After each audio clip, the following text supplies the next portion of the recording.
Hi friends, മുണ്ടക്കിലോട്ടൊന്ന് പോകാമെന്നും പറഞ്ഞ് ഇറങ്ങിയതാണ്. പ്രത്യേകിച്ചൊന്നുമില്ല, എങ്കിലും വീട്ടിലിരുന്ന് കുഴഞ്ഞിട്ട് വൈകുന്നേരം ആയപ്പോൾ ഏട്ടൻ വന്നപ്പോൾ ഒന്ന് ഇറങ്ങാമെന്നും പറഞ്ഞ് പോവാണ്.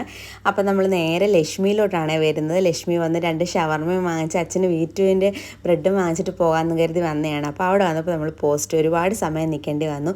അപ്പോഴാണ് ഈ ചേച്ചിയും പിള്ളേരെയും കണ്ടതും. കുഞ്ഞിനാണെങ്കിൽ 7 മാസം ആവുന്നതേ ഉള്ളൂ.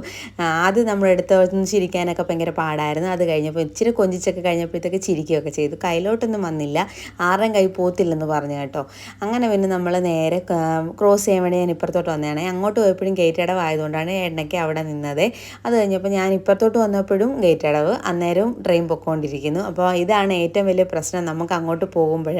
അതിനാണ് ഏട്ടൻ ഇപ്പോഴത്തെ സൈഡിൽ നിന്നത്, അത്രയും സമയം കളയണ്ടല്ലോ എന്നും പറഞ്ഞ്. അങ്ങനെ നമ്മൾ വീട്ടിൽ വന്നപ്പോഴത്തേക്ക് അച്ഛനവിടെ വാതൊക്കെ തന്നെ ഇരിപ്പുണ്ടായിരുന്നു. അച്ഛനൊന്നും അമ്പലത്തിലൊന്നും പോയില്ല, കാലിൽ നീരുണ്ട്, അതുകൊണ്ടാണ് പോകാഞ്ഞത്. കുഴപ്പമൊന്നുമില്ലെന്നാണ് പറയുന്നത്. കാല് കണ്ടിട്ട് എന്തോ ഒരു കുഴപ്പമുള്ള പോലെ തോന്നുന്നു. ഇന്നാണെങ്കിൽ ഹോസ്പിറ്റലിലും പോകേണ്ട ദിവസമാണ്. അങ്ങനെ പിന്നെ നമ്മൾ അവിടെ ചെന്നുകൊണ്ട് തന്നെ കാശി അകത്ത് കയറി. ശ്രീമോനാണെങ്കിൽ അച്ഛൻ്റെ കയ്യിലും പോയിട്ടുണ്ടായിരുന്നു. നമ്മളകത്ത് വന്നിരുന്നപ്പോഴത്തേക്ക് ശ്രീമോനാണെങ്കിൽ ജ്യൂസ് കുപ്പി എല്ലാം പറക്കി നിരത്തുവാണ്. അപ്പോൾ ഇതൊക്കെ തന്നെ അവിടെ ചെന്നാലുള്ള പരിപാടി. അങ്ങനെ നമ്മൾ കുറേ സമയം അവിടെ ഇരുന്ന് ഒരു 8 മണി 8:30 വരെ നമ്മളവിടെ ഇരുന്നതിന് ശേഷം വീട്ടിലോട്ട് പോരുവാണ്. അപ്പോൾ ഞാൻ വെളിയിൽ ഇറങ്ങി അമ്മയോട് കാര്യങ്ങളൊക്കെ പറഞ്ഞിട്ട് പോരുവാണ്. കാശിക്ക് എക്സാം ആയതുകൊണ്ടാണ് നമ്മൾ നേരത്തെ പോകുന്നത്. അപ്പോൾ നമ്മൾ ഇറങ്ങിയപ്പോഴത്തേക്ക് അച്ഛനും അമ്മയും നമ്മുടെ കൂടെ ഇറങ്ങി വന്ന് ടാറ്റയൊക്കെ പറഞ്ഞ് നമ്മൾ നേരെ പിന്നെയും കോളേജ് ജംഗ്ഷനിലോട്ട് ജിഗർദണ്ഡ കുടിക്കാൻ. വീട്ടിൽ നിന്ന് ഇറങ്ങിയപ്പോഴേ കാശി പറഞ്ഞാണ് ഒരു ജിഗർദണ്ഡ വാങ്ങിച്ചു തരണേ, അപ്പോൾ കുറേ ദിവസം ആയല്ലോ എന്നും പറഞ്ഞ്. അങ്ങനെ നമ്മൾ അങ്ങോട്ട് വന്നു. അവിടെ വന്ന് കുറച്ച് സമയം ഇരുന്നു. നമ്മളിപ്പോൾ വന്നപ്പോഴും ഗേറ്റ് അടവാണ്. അങ്ങനെ അപ്പോൾ നമ്മൾ വണ്ടി അപ്പുറത്ത് വെച്ചിട്ടാണ് വന്നത്. തിരിച്ചു പോകുമ്പോഴും ഗേറ്റ് അടവാണെങ്കിൽ ഒരുപാട് താമസിക്കുമല്ലോ എന്നും പറഞ്ഞ് അവിടെ വെച്ചിട്ട് നമ്മളിങ്ങോട്ട് നടന്നു വന്നു. ഇവിടെ വന്നു കഴിഞ്ഞപ്പോഴത്തേക്ക് ശ്രീമോനങ്ങ് ഉമ്മ വന്നിരിക്കുക, എല്ലാവർക്കും മാറിയും തിരിഞ്ഞും അങ്ങ് ഉമ്മ കൊടുത്തോണ്ടിരിക്കുവാണ്. അപ്പം ഞാൻ ചോദിച്ചപ്പോൾ എനിക്ക് തന്നില്ല, അച്ഛനും മോനും ഉമ്മ കൊടുത്തോണ്ടിരിക്കുന്നു. അത് കഴിഞ്ഞ് നമ്മൾ കുറച്ച് ഫോട്ടോസൊക്കെ എടുത്ത് കഴിഞ്ഞപ്പോഴത്തേക്ക് നമ്മുടെ സാധനം ഇങ്ങനെ വന്നു. ഞാൻ സ്പെഷ്യൽ ജിഗർദണ്ഡയും കാശി നോർമലുമാണേ പറഞ്ഞത്.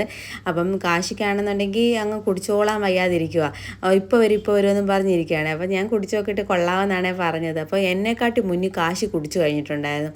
ഞാനാണെങ്കിൽ ഇച്ചിരി കുടിക്കും, ശ്രീമോൻ ഇച്ചിരി കോരി കൊടുക്കും. ശ്രീമോനും കുടിച്ചുകൊണ്ടിരിക്കും. നമ്മുടെ പാൽപ്പായസവും പാലടയൊക്കെ ഇഷ്ടമായതുകൊണ്ടായിരിക്കാം എനിക്കിത് ഇഷ്ടമെന്ന് ഞാൻ വിചാരിക്കാം. അമ്മയൊക്കെ പറയും അവർക്കൊന്നും ഇഷ്ടമല്ല, പക്ഷേ എനിക്കിഷ്ടമായിട്ടോ, എനിക്ക് ഒത്തിരി ഇഷ്ടമായിട്ടോ. അതുകൊണ്ടാണ് ഞങ്ങൾ വീണ്ടും വീണ്ടും വരുന്നത്.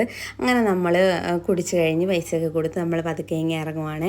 ഞാൻ ഇറങ്ങി കഴിഞ്ഞിട്ട് അച്ഛനും മക്കൾക്കും വരാനുള്ള ഉദ്ദേശമില്ല, പിന്നെയും കാര്യം പറഞ്ഞുകൊണ്ടിരിക്കുവാണ്. ഇത് കണ്ടില്ലേ, പിന്നെയും നമ്മൾ വന്നപ്പോൾ വീണ്ടും ഗേറ്റ് അടവ്. അത് കഴിഞ്ഞ് നമ്മൾ ക്രോസ് ചെയ്ത് കഴിഞ്ഞപ്പോഴത്തേക്ക് അടുത്ത ട്രെയിനും പോയി.